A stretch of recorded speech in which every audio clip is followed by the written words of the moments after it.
Welcome back. Looking at Kubler-Ross's theory of death and dying. Elizabeth Kubler-Ross did research on hundreds of people who were dying, and they found out the most common occurrences. This is for people who are dying or people that a loved one close to them has passed away. Usually there is 5 stages. The stage 1 is denial. You just don't want to believe it. Stage 2 is anger. You get very upset with the person that passed away. Sometimes it hits you in a quick second, and sometimes it lasts for a long time.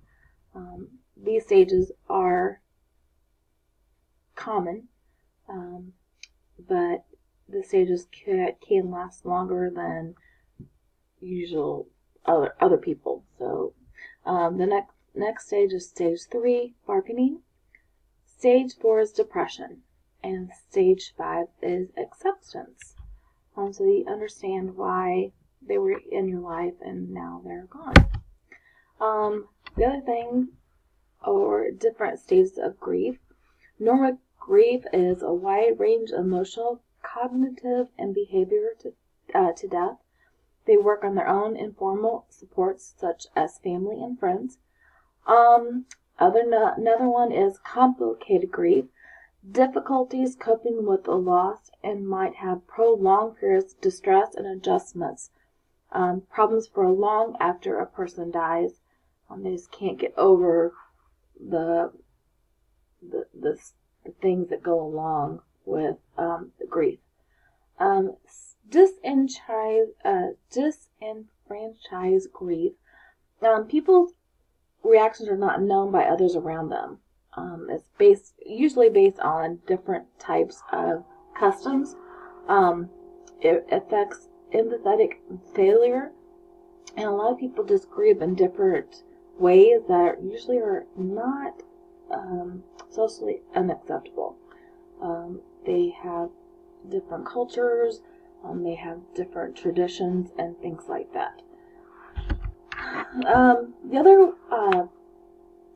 Fowler's theory of faith development is another stage I think that Helen has experienced.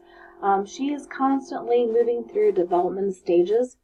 At the end of their life, and the one that I notice with her the most, she believes in God, and they're concerned by the well-being of humankind. God is her faith. God is the person that she trusts. They also had acknowledged that small percentage of people usually reach a stage or 6 or 7.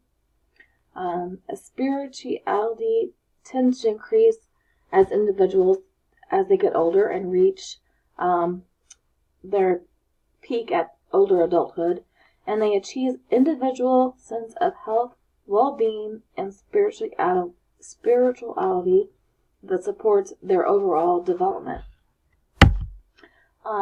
To me, church is very important to her. She was grown up with church in her life, and she wanted people in her life to be saved and continue in her life in church. She continues to have church with her adopted children, her children, and grandchildren. She still prays. She goes to Bible readings. She attends church on Sunday mornings, Sunday evenings, and Wednesday nights. She's very involved in church, involved in prayer groups, Bible studies, and listens to TVs or CDs or podcasts. And she gives a piece of guidance, resilience, and support for her daily life to get through each day. And she really leans on our support. Emphasis on changes as development can be limiting.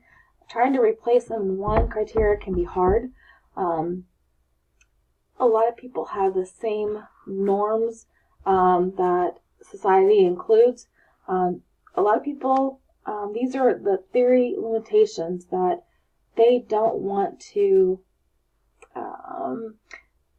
because of economic conditions or technical advances, employment opportunities, and changing ideas about the marriage, that could make them wait.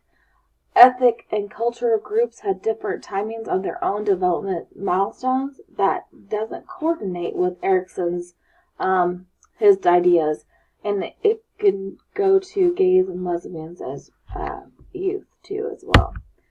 And thank you so much. I'm hoping you understand that she is a wonderful woman, and I'm so glad I had to talk with her and I got to hear her stories.